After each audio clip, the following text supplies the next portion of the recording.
It's the transient nature of the UFO phenomenon that makes it means that almost all studies of UFOs have been studying the UFO reports and not UFOs themselves. Indeed, all publicly available official studies in the UK and the US have all been limited to studying UFO reports and not UFOs themselves. So from Project Sign to Project Condon, they're all looking none of these actually looked at directly at UFOs in the field. So shortly we'll be looking at a small number of the published scientific studies of UFO phenomena in the field. But for now, we'll just have a quick review of what we know about the phenomena, the typology of the phenomena based on UFO reports. So obviously you're all familiar with Foo Fighters. I've called this unidentified aerial phenomena. Obviously this is the military defence's terminology for what we call UFOs. So the earliest documented reports of unusual aerial phenomena are the air encounter reports made by aircrew during the bombing raids over Germany in the latter years of World War II. Right, and the unidentified objects were usually solitary objects, sometimes seen in pairs, and the colours they were usually balls of light, usually yellow to red, but the colours range across the visual spectrum. They were seen as luminous and sometimes transparent, and sometimes even metallic, with light forms and these light forms often kept pace with aircraft in positions just in front or behind, or just off the wingtips. We know these phenomena today as Foo Fighters, so named due to the eerie feeling that they gave the aircrew during the raids of Germany. And these phenomena appear to be visually different to what we're to follow in the USA, and Stanton Friedman and Don Berliner in the book Crash at Corona referred to these as Proto-UFOs, suggesting that these were not UFOs, but they were some primitive precursor to the UFO phenomenon. So evidence of early military interest in the phenomena comes from reported by two aircrews, comes from Dr. David Griggs. And Griggs was a geophysicist who was drafted for the radiation laboratory at MIT in order to work on radar research during the war. And he was later deployed to Europe in order to learn and apparently give advice in the European front. He was an amateur pilot, and once in Europe he flew both trade and combat missions.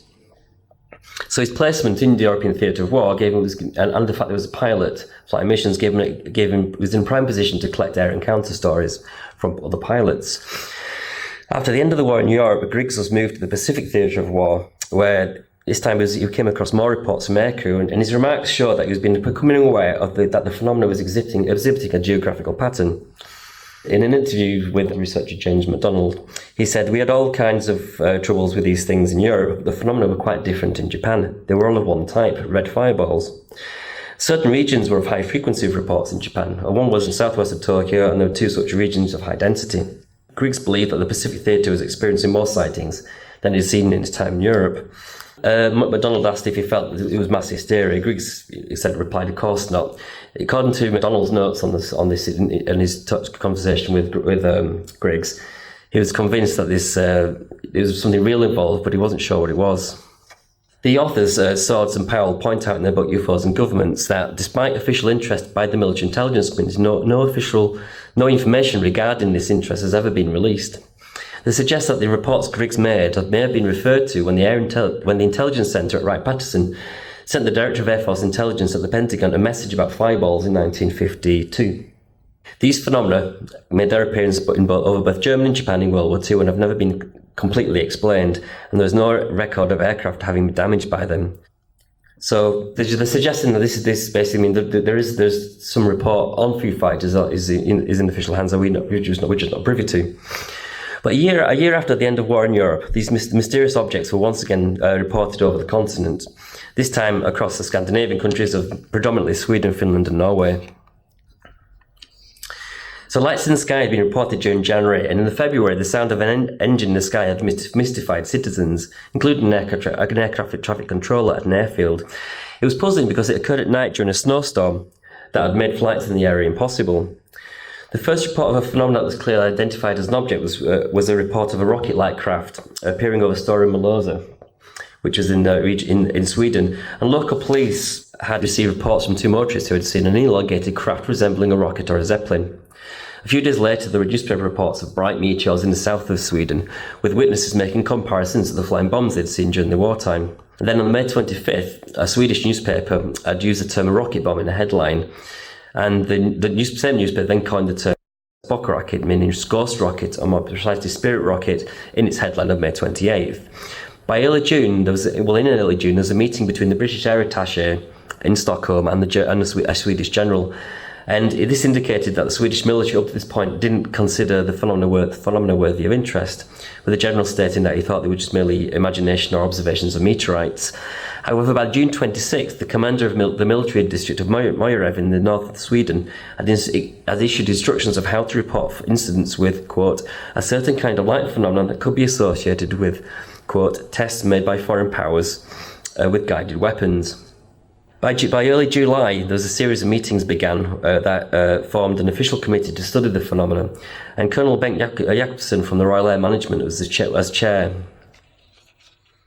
So, and there was a really interesting incident on July 19th that I'm just going to skim over here. I've got some quotes. What happened? There was some farmers haymaking in the field, and this is on the 19th of July at 11:15 a.m. They sat down for a coffee break, and two brothers and the father saw in the sky what they described as like a metallic milk canister in the sky.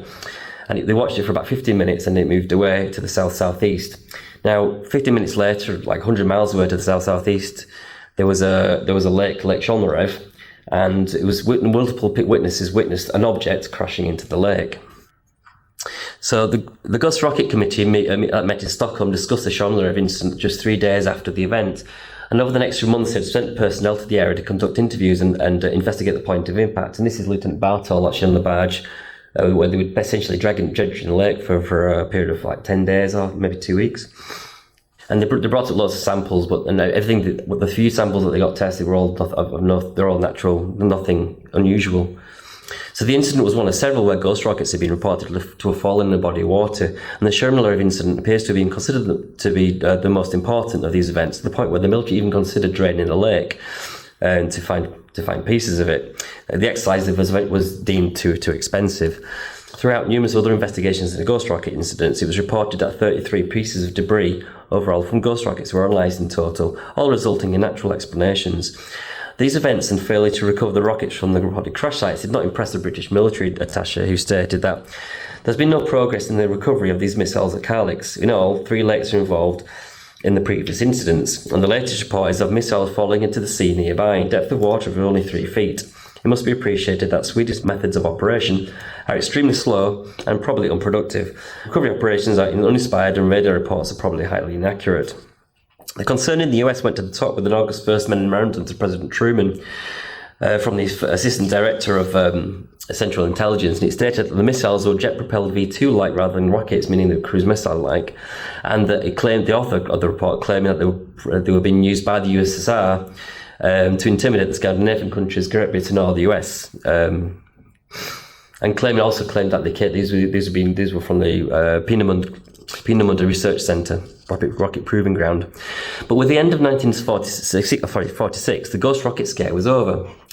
However, missile-like objects continued passing over Sweden and other countries for decades to come. And while no official definitive explanation seemed to have been found, the idea that objects were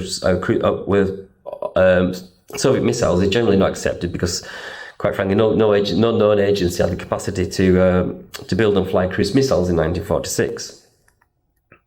So meanwhile, this is the end of 1946. So meanwhile, another phenomenon starts to come to the attention of officialdom in the US. It began to gain attention. The flying disc phenomenon began to gain attention in late 1946, and this is an example report it was actually from Blue Book, but it's referring to incidents in 1946 where weather balloon observers were watching their balloon, they send out their balloons and they're watching discs fly around the balloons. And this happened multiple times, and this is one of the first indications of official interest within the disc.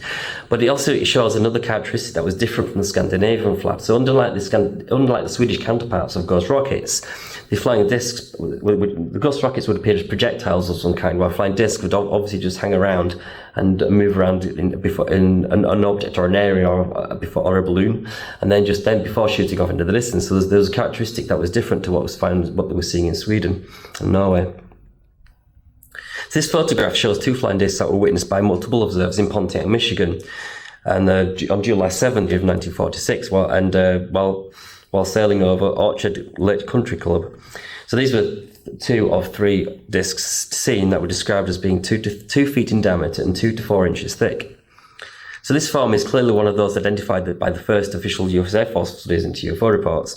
And this was Project Sign, and its final report described these forms as flying discs, or sources, torpedo or cigar-shaped bodies, spherical or balloon-shaped objects, and balls of light. The motion being described as capable of maneuvering, climbing, and travelling at high speed. Some Project Sign members have been in favour of the interplanetary explanation for the phenomena. However, the report itself simply indicated that more likely solutions would be prioritised for investigation. So after the report was issued, the frankness of Project Sign gave way to a seemingly disingenuous Project Grudge. Its outlook resembled more of a public relations exercise than an investigative body, and then obviously Project Blue Book.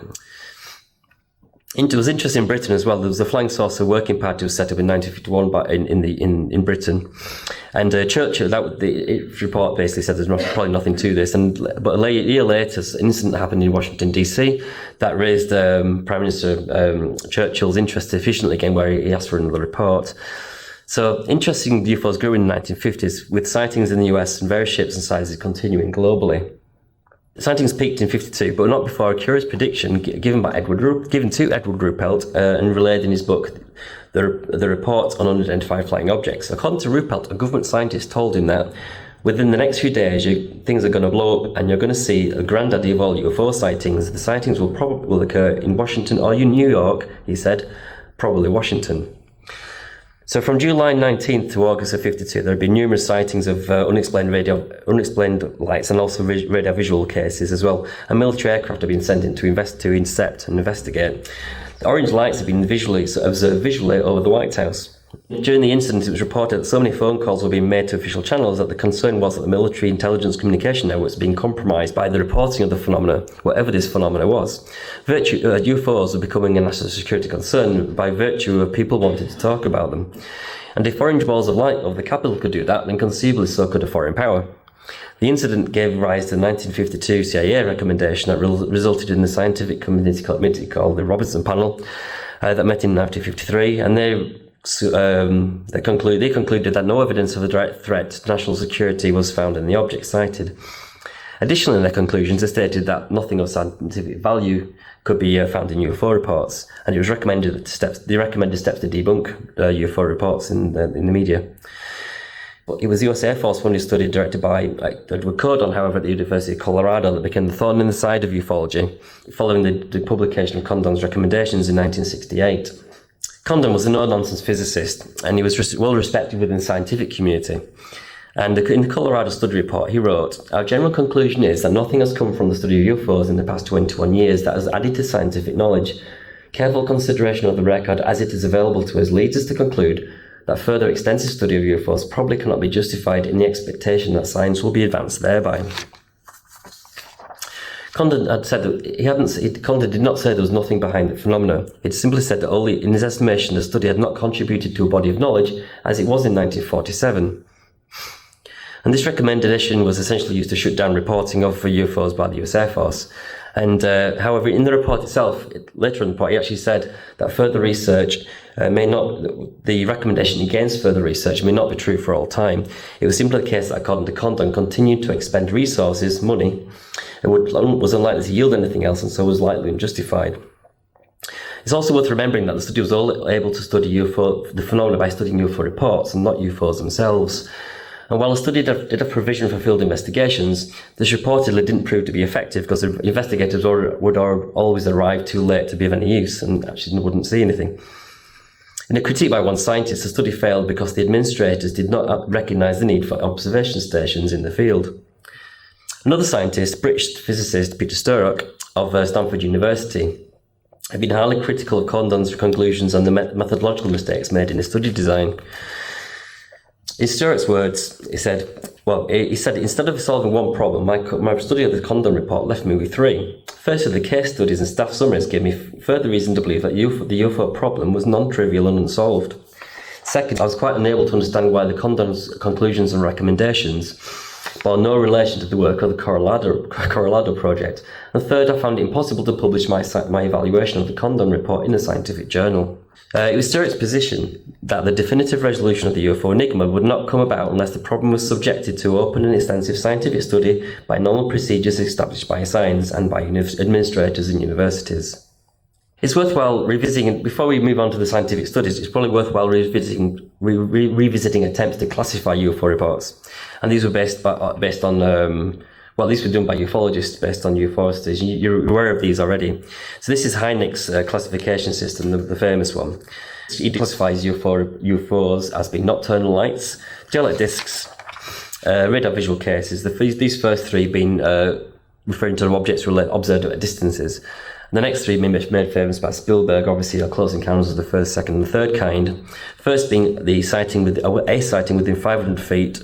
Second, adding that the object in fact affected the environment in some manner.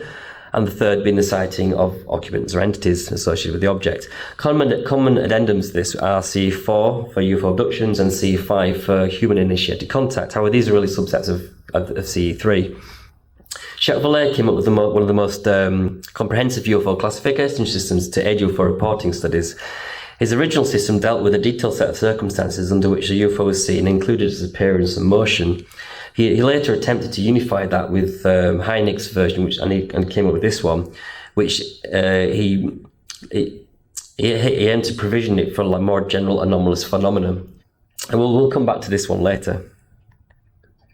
So there are only a handful of published scientific field studies investigations into UFO phenomena, and the earliest study could arguably be the U.S. Geological Survey's attempt to study the Brown Mountain Lights in North Carolina in 1913. However, the first significant attempt to monitor them was a project called Project Starlight International, founded by Ray Stanford in 1964. And other studies have been conducted, notably by Canadian geophysicist Wilbert B. Smith. However, a caveat for inclusion in this is that the study has been published publicly. Since we cannot learn much from either known unknowns or unknown unknowns, such as conclusions reached in studies that we're not privy to, let alone aware of, this is only the really viable data set it can use. So one of the the earlier better documented studies was the Missouri study of the Missouri flap in 1973.